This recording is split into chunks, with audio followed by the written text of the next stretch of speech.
시청자 여러분 안녕하십니까? VOA 모닝뉴스 시작합니다.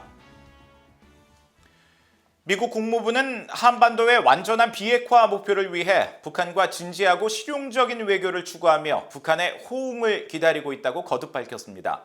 이런 가운데 다음 주에는 미한일 3국의 북핵 수석 대표가 워싱턴에서 만나 북한과의 대화 재개 방안 등을 협의할 예정입니다. 첫 소식 함지하 기자가 보도합니다.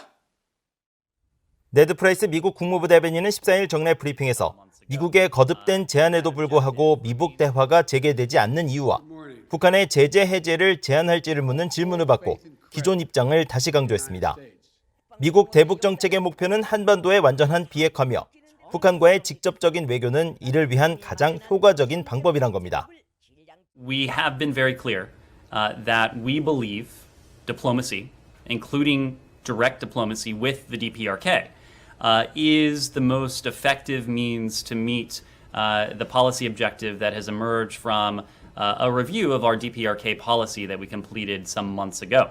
And that objective remains the complete denuclearization of the Korean Peninsula. 프라이스 대변인은 이어 이런 목표를 향한 가시적인 진전을 이루기 위해 북한과 진지하고 지속적인 외교를 추구하는 잘 조율되고 실용적인 접근법을 요구한다는 바이든 행정부의 대북 정책 원칙을 설명했습니다. 또 북한과 전제 조건 없이 만날 준비가 돼 있다면서 북한의 구체적인 제안들을 했고 북한의 응답과 접촉을 기다릴 것이라고 밝혔습니다. 하지만 이런 상태가 답보 상태에 있다는 인상을 주고 싶지 않다면서 우리는 한국과 일본 등 인도태평양 지역의 동맹과 파트너들과 활발한 외교에 관여하고 있다고 덧붙였습니다. 프라이스 대변인은 북한의 핵과 탄도미사일에 대해서는 집단 안보에 대한 위협이라고 지적했습니다. But the threat of the DPRK's nuclear weapons and ballistic missile programs, these are threats to collective security that we discuss with partners and allies the world over, and we'll continue to do that. 단거리 탄도미사일과 장거리 순항미사일을 포함해 지난달 4차례의 미사일 발사를 강행한 북한은 이달 초 한국과의 통신 연락선을 다시 복원했지만 미국의 거듭된 대화 제의에 대해서는 반응을 하지 않고 있습니다. 이런 가운데 성김 국무부 대북특별대표는 다음 주 워싱턴에서 노규덕 한국 외교부 한반도 평화교섭본부장, 푸나코시 다케이로 일본 외무성 아시아 대양주 국장과 만나 북한 문제를 논의합니다. 미한 수석 대표 회동은 18일, 미한일 협의는 19일로 예정된 것으로 알려졌습니다. 미한일 대표가 다시 만나는 건 한 달 만입니다. VOA 뉴스 함지하입니다. 미국이 도널드 트럼프 대통령 시절 탈퇴했던 유엔 인권이사회에 다시 이사국으로 가입했습니다. 미국은 앞으로 유엔에서 북한 인권 문제를 더욱 적극적으로 제기할 것으로 전직 당국자들은 전망했습니다. 조은정 기자가 전해드립니다. 뉴욕 유엔 본부에서 열린 제76차 유엔 총회 본회의에서 미국이 유엔 인권이사회 신규 이사국으로 다시 선출됐습니다. 유엔 인권이사회 47개국 이사국 가운데 18개국을 새로 뽑는 비공개 투표에서 미국은 유엔의 193개 회원국 중 168개국의 찬성표를 받았습니다. United States of America, 168. The following 18 states have thus been elected members of the Human Rights Council for a 3-year term of office beginning on 1st January 2022. 미국이 3년 만에 다시 유엔 인권이사국으로 선출된 뒤 토니 블링컨 국무장관은 성명을 통해 미국은 가장 높은 인권 수준을 지키고 전 세계의 불의와 압제에 맞서는 인권이사회 업무를 지지할 것이라고 밝혔습니다. 그러면서 인권이사회는 잔악행위를 기록해 인권 유린을 저지른 이들에게 책임을 묻고 인권과 근본적인 자유를 보호하는 데 의미 있는 역할을 하고 있다고 평가했습니다. 네드 프라이스 국무부 대변인은 미국의 인권이사회 선출을 밝히면서 바이든 행정부 외교 정책의 중심은 인권이라는 점을 거듭 강조했습니다. The President and Secretary Blinken have put democracy and human rights, essential cornerstones of peace and stability, at the center of our foreign policy.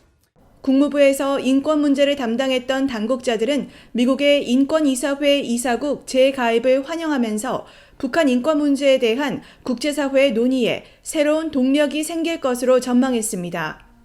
And having the UN Human Rights Council with full American participation involved in discussing these issues is likely to increase the attention, the focus, the interest, the concern for North Korea's human rights record.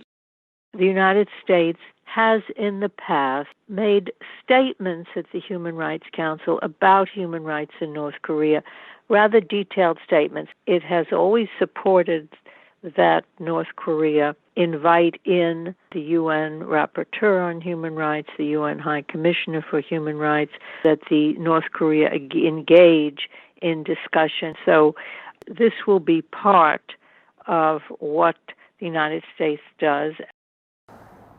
킹 전 특사와 코엔 전 차관보는 미국 혼자 북한 인권 문제를 제기하는 것보다 인권 이사회 등을 통해 국제사회에 통일된 목소리를 내는 것이 훨씬 큰 무게감을 갖는다고 말했습니다. VOA 뉴스 조은정입니다. 미국 중앙정보국 CIA의 윌리엄 번스 국장이 취임 후 한국을 처음 방문해 문재인 대통령을 만나고 한반도 정세 등을 논의했습니다. 번스 국장은 15일 청와대를 방문해 문 대통령에게 한반도 평화 정착 의지와 노력에 깊은 존경을 표한다고 말하고 두 사람이 한반도 정세 등에 대해 폭넓고 심도 있는 의견을 교환했다고 한국 청와대는 밝혔습니다. 또 문 대통령은 한미동맹은 우리 안보의 근간이라면서 양국 간의 긴밀한 정보 협력은 굳건한 한미동맹을 지탱하는 힘이라고 강조했으며 이에 대해 번스 국장은 미한동맹 관계를 더욱 공고히 하는 데 역할을 다하겠다고 화답한 것으로 전해졌습니다. 한편 중앙정보국 CIA 번스 국장에 이어 다음 주에는 미국 정보기관을 총괄하는 국가정보국 DNI의 에브릴 헤인스 국장도 한국을 방문해 박지원 한국 국가정보원장 등을 만날 것이라고 연합뉴스 등 한국 언론들이 보도했습니다. 심각한 경제난을 겪고 있는 북한이 당국의 비효율적인 경제 운영과 통제 때문에 인적 자원이 제대로 활용되지 못하고 부정부패 등이 발생한다는 비판이 제기됐습니다. 또 1950년대 천리마라는 용어를 앞세워 주민들을 노동에 동원했던 방식을 지금도 계속하고 있다는 지적도 나왔습니다. 김영교 기자가 전해드립니다. 북한 경제 전문가인 미국 조지타운대 윌리엄 브라운 교수는 14일 조지 워싱턴 대학교가 북한의 사상과 경제정책이라는 주제로 주최한 화상 세미나에서 북한의 중요한 두 가지 사상은 사회주의와 주체, 즉 자급자족이라고 말했습니다. 브라운 교수는 하지만 사회주의와 주체라는 상반되는 개념이 공존하면서 이중 가격 체계로 인한 비효율성과 부정부패 같은 문제를 만들고 있다고 지적했습니다. I think what to me ends up a very dysfunctional system of these two opposing ideologies. It ends up with two prices for everything.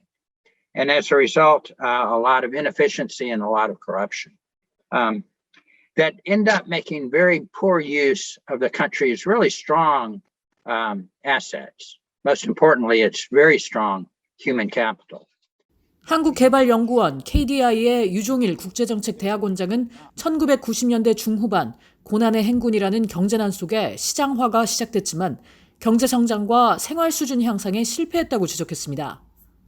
However, the marketization of the North Korean economy has failed to deliver significant economic results in terms of increasing economic growth and raising standards of living that we have seen other cases of marketization in formerly centrally planned economies such as China or Vietnam.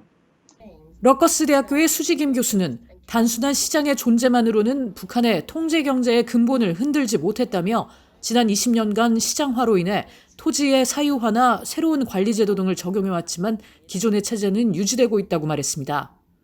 미국 오하이오 주립대 동아시아 어문학과의 김필호 교수는 북한은 1950년대 중반에 썼던 노동과 생산 속도를 강조하는 천리마식 동원 방식을 지금도 주민들에게 적용하고 있다고 지적했습니다. I might say with the new cultural products like films and dramas and things like that, they might want to shift to a more to the cultural side of it, and that's what I mean by cultural turn. I think there is quite a bit of a shift, but the underlying message is I guess still very much the same. 북한에서는 김일성 집권 시절 천리마 속도가, 김정일 집권 시절에는 희천 속도가 쓰였고 김정은 시대에 와서는 2013년 마식령 스키장 건설 당시 마식령 속도라는 표현을 처음 쓴 뒤 생산을 독려하기 위해 이 말을 자주 사용해왔고 몇 년 전에는 말리마 속도라는 표현도 등장했습니다. VOA 뉴스 김현경입니다. 유럽연합 EU는 평양 주재 유럽 국가들의 대사관들이 북한 당국의 코로나 관련 통제 조치 여파로 모두 운영을 중단한 데 대해 북한이 외교 인력과 인도주의 단체 국제 직원들의 북한 복귀를 촉진할 것을 권고한다고 밝혔습니다. EU 대변인은 15일 지난주 평양 주재 루마니아 대사관 철수를 끝으로 EU 회원국의 현지 대사관이 모두 폐쇄된 데 대한 VOA의 논평 요청에 각국의 대사관 운영 여부는 해당 유럽연합 회원국 정부가 결정한다면서도 이 같은 입장을 밝혔습니다. 그러면서 유럽연합은 해외 외교관과 인도주의 인력의 북한 복귀가 다른 곳처럼 공공보건과 안전을 보장하는 방식으로 이루어질 것으로 확신한다고 말했습니다. EU 대변인은 또 유럽연합 회원국의 북한 주재 대사관은 북한과의 소통과 관여를 위한 통로 역할을 해왔고 이는 한반도의 평화와 안보에 기여하겠다는 유럽연합의 약속을 강조한다고 설명했습니다. 프랑스가 초계기를 동원해 선박간 환적 등 해상에서 이루어지는 대북제재 회피를 감시하는 활동에 참여한다고 일본 외무성이 밝혔습니다. 일본 외무성은 14일 성명을 통해 유엔군 지휘 협정에 따라 프랑스의 초계기가 유엔 안보리 대북결의가 금지하는 불법 해상 행위에 대한 단속 활동에 참여하기 위해 일본 후텐마 공군 기지를 사용한다고 밝혔습니다. 일본은 이어 북한이 모든 대량 살상 무기와 모든 범위의 탄도미사일에 대한 완전하고 검증 가능하며 되돌릴 수 없는 방식의 폐기를 실현하기 위한 국제사회의 연대를 유지하고 관련 유엔 안보리 결의의 효율적인 이행을 보장하는 차원에서 이 같은 활동을 환영한다고 밝혔습니다. 프랑스가 북한의 해상 불법 환적 행위 단속에 참여하는 것은 2018년에 이어 두 번째이며 프랑스 초계기는 관련 활동을 위해 11월 초까지 일본 기지에 머물 것으로 알려졌습니다. 이상으로 VOA 모닝뉴스를 마칩니다. 시청해주신 여러분 고맙습니다.